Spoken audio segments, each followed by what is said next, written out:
Yeah, what I want to talk to you guys about tonight is sort of the other side of the coin.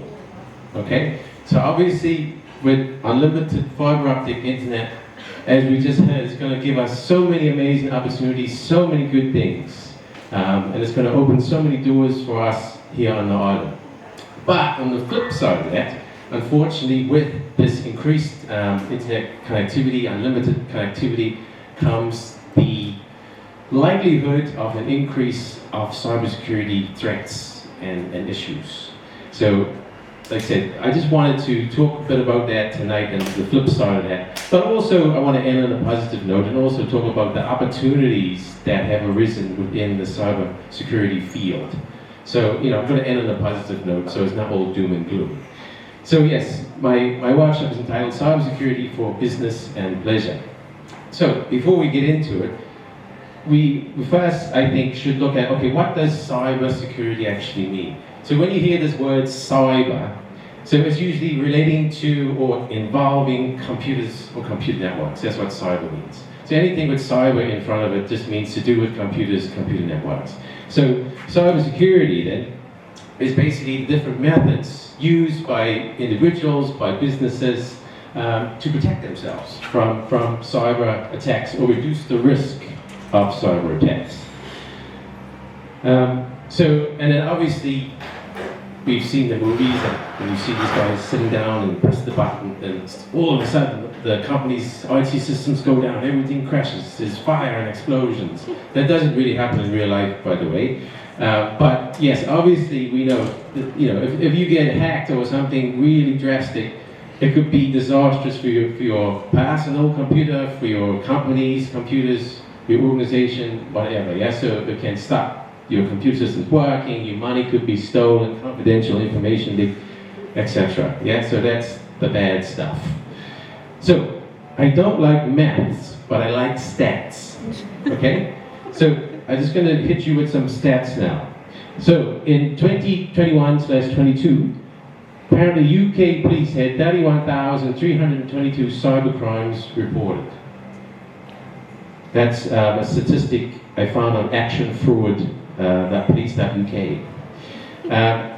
Another one statistic is £7.8 million in losses due to social media and email hacking in 2021. Hope I'm not scaring you too much here. Did you also know that 39% of UK businesses experienced a cyber attack in 2022? So that's just last year. So that's quite a lot of businesses. And out of those businesses, 31% of them said they estimate being attacked at least once a week. Don't worry, Serena, you'll be right. This is the UK, millions of people. Don't worry. So it also is estimated that for smaller businesses, it costs them on average £4,200. Yeah, so that's like the damages due to cyber attacks. It costs them, on average, this amount of money. Then if you go up to larger or medium-sized businesses, they said that it costs around £19,400. So that's the damage that can be done due to cybercrime financially. Not to mention, like you said, in terms of the infrastructure or whatever. So the reason why I'm giving you all these stats is to show you the need for cybersecurity, that we really need to take this seriously. I don't want to scare people, but at the same time we have to take it seriously. We have to, put in the safeguards. We have to think about this now. So, cyber attacks and protecting ourselves. So, a cyber attack can be defined as a set of actions performed by threat actors who try to gain unauthorized access, steal data, or cause damage to computers, computer networks, or any other computer systems, right? And they can be launched from any location. So these cyber criminals are anywhere workers. Yes? Anywhere workers. So, no problem. They can do it from anywhere. Right? Digital nomads. Cyber, don't go there. So, sorry, Pedro. So, some of the most common cyber attacks, you might have heard of some of these, right? But there's loads of them, and I wouldn't have time to go through every one and what they mean and how they work. So I'm just going to focus on well, two main ones, but I'm just going to show you these common ones first. So the first one that is most prevalent, that the stats say, if you do any research about the most common cybercrime, is phishing. Not with the line, phishing with a PH, yeah? So, and there's also different types of phishing. There's spear phishing, believe it or not. Whaling is another one. There's also angler phishing as well. So basically spear phishing is just when you target one specific person or organization. Phishing, the normal phishing is just a big broadcast where they send out loads of emails, fake emails to loads of people. And whaling is basically when you go for the big CEO of the company. You're trying to get the big whale. You're trying to get that big payout. So that's what whaling is, just to let you know. Also, there's loads of malware-based attacks. So malware is short for malicious software. Okay, my students should know this because I taught you guys. Okay, so, and one of the biggest things that's happened recently is an increase in what is called ransomware. And I'll talk a bit more about what ransomware is often. Obviously, you get viruses, trojans, spyware, etc. There's also something called denial of service attacks. This has been experienced on the island. Sure, I've experienced that, I believe, down at the castle, Mr. Roberts. Has that happened? Maybe? You can't say it's confidential. But it has happened. Okay, and another one that comes up quite often is what's called a man-in-the-middle attack. So basically, it just means somebody who is eavesdropping between two people that's communicating. So it's basically looking at the messages that's going between, and basically what's called like packet sniffing, checking your data. Yeah, that's a thing. It's a real term. Why are you laughing? it's a thing. Okay, so like I said, I'm not going to go through all of these, but I just want to focus on phishing. I'm just going to talk a bit more about phishing and a bit more about ransomware, because these are the two main ones that have happened a lot recently, especially during the COVID pandemic and the war in Ukraine. Have actually increased the amount of cyber attacks. So, as I said, phishing basically is the sending of fraudulent emails or fake emails, okay? You also get some variants of phishing. Another one is called smishing. What are you laughing at? This is actual terms. I know it sounds funny, but this is actually what they call it. So smishing is when you do it via texting, because SMS, smish, so that's where the smish comes from. Okay, so smishing is when you're basically trying to send a fake text to someone. So it happens, I'm sure some of you have already been sent fake text on WhatsApp, Facebook. It's already happening on the island, right? What's not happening so much on the island is another one called vishing. So that's voice. So when somebody tries to call you, pretend to be someone else to give you details. So you got phishing, smishing, and vishing. Okay? So, but basically, it's somebody trying to pretend like there's somebody else in order to get your information, whether that be your password, your bank details, etc., in order to, basically get money out of you. So they will try these tricks, basically. And you will see that, these emails, for example, they might look legitimate. They might have the logo of, say, Microsoft or any other legitimate company. It might be Bank, NatWest Bank or whatever. They will try anything to trick you, and they will make it as close to the actual genuine thing as possible. And sometimes it's quite difficult to spot what is genuine, what is the fake one. So, obviously then, but if you do fall victim to it, like I said, if you reply with your information, like I said, such as your password or whatever, right, they can take over your accounts, okay? So, they can instruct you to click on something, to open a link, open an email attachment, etc. Right, and then they could download malware into your machine, such as spyware, and they can spy on you, check your, whatever you type basically, and then they can easily get your passwords, right? And there's so many times I've seen on Facebook like, oh, don't respond to a friend request from this because it's not me, yeah? So it's happening now, so we have to be careful, right? So how can we, okay, this is just for phishing emails, but the principles are the same, right? So how can we identify these fake messages? So usually they'll have some sort of sense of urgency, like please, you must reply today, or something really terrible has happened, you must do this now, etc. So that you'll see that a lot. Usually they can't spell. Usually they have really bad spelling and bad grammar. Okay? It's not always the case, but most of the times you'll see that their spelling is horrendous and the grammar is horrendous. So this is why you must stay in school, children, learn to read, right? And then you will be able to avoid clicking on silly emails. So again, again with the fast one, links of like a friend in trouble as well. So they might even again clone the account, send a photo of your friend or whatever, but it actually isn't really from them. Yeah. You will also see this like a shortened web address. So the web address will be weird looking. It won't be like a full address right out. So if you pay attention to these little details, you can catch these guys out. Yeah. So like for example, if something comes from PayPal, right, but they have the PayPal logo, but the URL is like from I don't know. Sugar Plum Theory 29, yeah? So then obviously this isn't really from PayPal, yeah? It's from some hacker, okay? So also usually, if something is too good to be true, it usually is too good to be true, yeah? So if somebody, I know, I remember when I was younger, that we used to get emails from the Nigerian princes. So just send us your bank account details and we'll send you the money, yeah? So, that stuff happens all the time, yeah? Or you won a prize, you just need to collect it, or tax back. That was one that was quite popular a while in the UK, where they were saying you have money back from the tax, revenue people.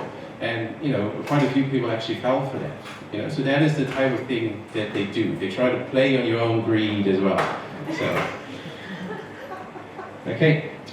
Also, you will see a generic or missing greeting. So for example, they might just say, "Dear customer," or "Dear user," but a real company should really know your name, so they'll actually have your full name written out, as opposed to this generic greeting. So generic greetings can be a way to spot these types of messages. And another way too, if you have something called a spam filter. Now this is usually built into email clients these days, so it will automatically put messages that they think is fake or spam into that folder. So if you don't have this turned on, it's definitely a good thing to try to turn this on. Yeah. Sometimes it works too well, because it goes into the spam or junk folder when it's actually a real legitimate email. But it's just keep checking your folder, and you shouldn't hopefully delete anything really important. But like I say, it's definitely better to leave it turned on. So we're going to test you now. Which one is fake? Which one is real? Oh, sorry, you can't see. Huh? The fake is on the left. My left? Yeah, this left. This one, this left. This one is fake, or that one is fake? This one. Yeah. Everybody agree with that one? No. Yes. Well done. Yes. So the one on the right, that right is real, and the one you say on the left is fake. So you can spot this because, as I was saying before, you can see that it says "Dear PayPal member," so we got a generic greeting. You also, if you see up here, service PayPal no reply at service.fr. Okay, so I suppose it could possibly be, but again, it's not what you would expect. Okay. So yes, we can spot. If you just pay attention to these little details, you can see what is, like I said, the fake. Whereas the data, and like basically, if you don't pay, they'll release this embarrassing photo or this embarrassing video. Yeah. So this is the type of stuff they'll do too. Once they get access to your system, like I said, they can really extort you. Yeah, and like I said, make you pay to avoid embarrassment, basically. So how can we stop this? How can we prevent it?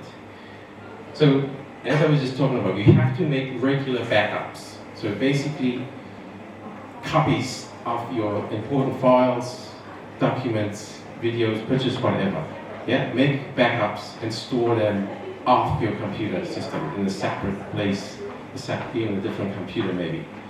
So that's very important. Right? You need to back up your important data. And yeah, the other way is try to not let them infect you at all. Right? So put the necessary safeguards in place so they can't infect you, because you don't want this on your computer system. So just stop it before. Prevention is better than cure, as they say. So, and then prevent it from running as well. So prevent it from being delivered or put on your computer, and if it is, at least then try to stop it from running. Right? And then also be prepared. Yeah. So always be prepared. So one of the best things is to have some sort of policy, procedure in place, just in case this happens to you. Know that if I get this infected software on my computer, okay, I know what I'm going to do. I got backups in place. I need to call police or whatever, report it, and that way you are prepared. So always hope for the best, but be prepared for the worst, basically. So in general, then, though, if I was to give you general tips to staying safe for cybersecurity, so number one is always install antivirus. If you don't have an antivirus on your computer, make sure you do it when you get home, because it's very important, yeah? So antivirus is the first line of defense, basically. It stops viruses, okay? It's literally, that's what it's made for, yeah? So that's why we always should have one and keep it updated. Okay, obviously that's an issue sometimes on the island, but you can set updates to do it after midnight to 6, so you can actually time them if you don't want to use any megabytes. Yes. So also use complex passwords, right? And two-factor authentication when you can. So you know what the most common password is? Password. Yes. So, or 1, 2, 3, 4. So obviously if you got that, it's going to be very easy for anybody to hack into your computer. Easy, yeah? So instead of using these really simple, easy to hack passwords, sometimes it's also a good idea to use passphrases. So a full sentence. So that way it's a lot harder to, maybe not a full sentence, because you would run out of characters, but something silly like, Here's one, Gareth. Oh. 8 characters, Snow White and the 7 Dwarfs. Snow White and the 7 Dwarfs. Okay, there we go. 8 characters. I like it. I see what you did there. Very good. She's on it. Not my joke. Yeah, good. That's, yeah. I wouldn't be able to think about it. But yes, as you mentioned there though, good passwords do have 8 characters or more. Thank you, Lolly. They also should have at least 1 capital letter, 1 character, and a number. Yeah? So that is also increasing your difficulty in being hacked. Yeah? But like I said, if you want to make it even more harder, use that with a phrase like, I don't know, like I like fish cakes or something like that. Or something silly, but where you can change the letters and numbers around that people wouldn't even think to use. Or put like your favorite movie together with your favorite food, and then change the characters around, as long as it's over 8 characters, etc. So these are some of the things. I know it sounds silly, but it makes it harder to crack. Yeah. So also, as we just learned, to learn the signs. Yeah, know what to look for. So I just gave you some tips at time on what to look for phishing email, and this also applies to texts as well as phone calls as well. So yes, once you know the warning signs, you can easily spot these types of attacks. Another issue I know on the island is updates. So keeping your computer up to date really does decrease the chances of it being hacked into. Because what happens is these software companies figure out the bugs in their software or any vulnerabilities, and they send down the updates to fix them. So that's why it's always important to try to stay up to date. Again, I know it's difficult on the island, but you can, like I said before, set updates between midnight and 6, so you should be able to still download them. So like I said, it's really important because if you have an out-of-date computer system, it's a lot easier for hackers to hack into it. So that's why Microsoft, I know it seems like there's constantly updates to download, but that's why, to protect you. It's basically for your own good. Another thing too is avoid oversharing on social media. Yes, because some people put their whole life on Facebook. Okay? It's not a good idea, because you don't know who's watching. Okay? So, even on Facebook, they might have these silly quizzes, like, what's your favorite color? What's your favorite this or that? And they use that, you don't know who put that quiz there or whatever, but they can use that information to guess your passwords, right? So, you just be careful what quizzes you do and what you comment on. If it's not necessary to comment on it or whatever, then just don't do it. Yeah, because like I said, you don't know who's watching and who can use the information. Yeah.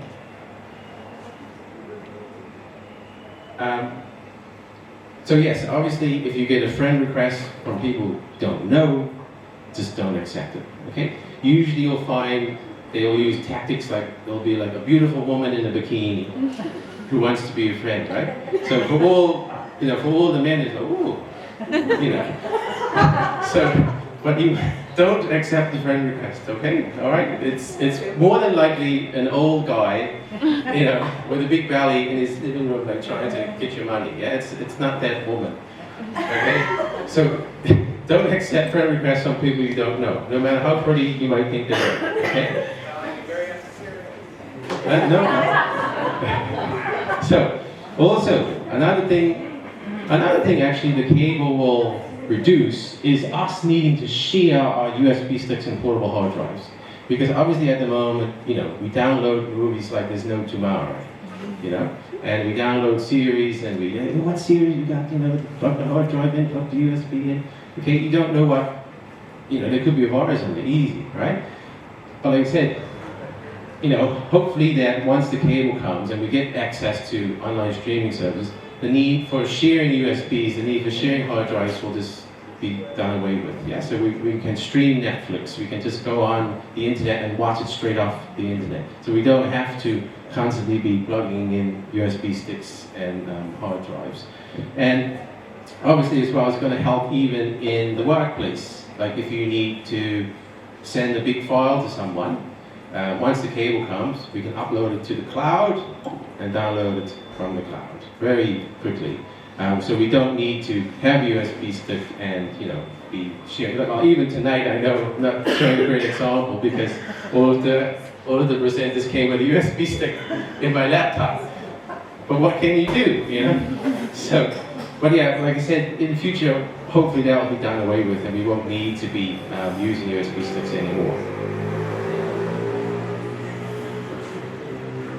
So like I said, and again, I didn't show a very good example here because I didn't scan any of the USB sticks.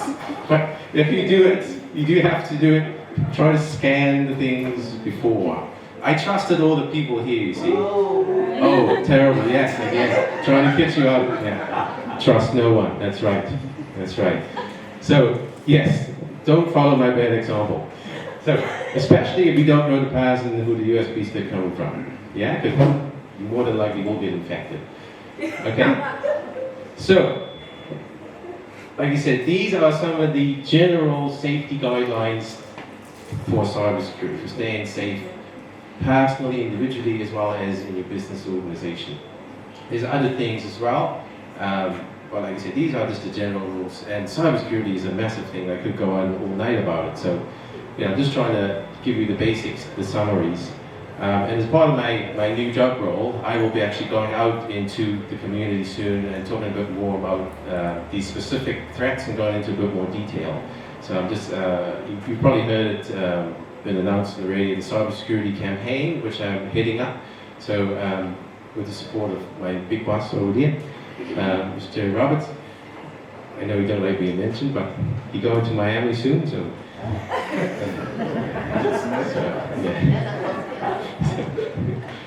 So I wanted to just end, like I said, with the positive stuff. So the careers in cybersecurity, obviously I am a benefactor of this already because now my job is literally in cybersecurity. So with the bad, it comes good. So because of the increase in cybercrime, like I was telling you, the number of cybersecurity companies grew 21% in 2020. That was when COVID, I think, hit us quite hard. So it says a study by Atlas VPN found that the UK cybersecurity industry comprised 1,483 companies in 2020. This went up by 21% over 2019. And then it says in 2017 there were just 846 cybersecurity companies, meaning the industry has grown 85% in 3 years. So that is why, you know, there was such a big need here for cybersecurity. And if you want to talk about the wanga, how much money you're going to get, it says the average salary for a cybersecurity job in the UK is £62,500. I don't get that. Jerry Roberts can't afford that much. I don't think Jerry did pay that much. So, just that you know, right?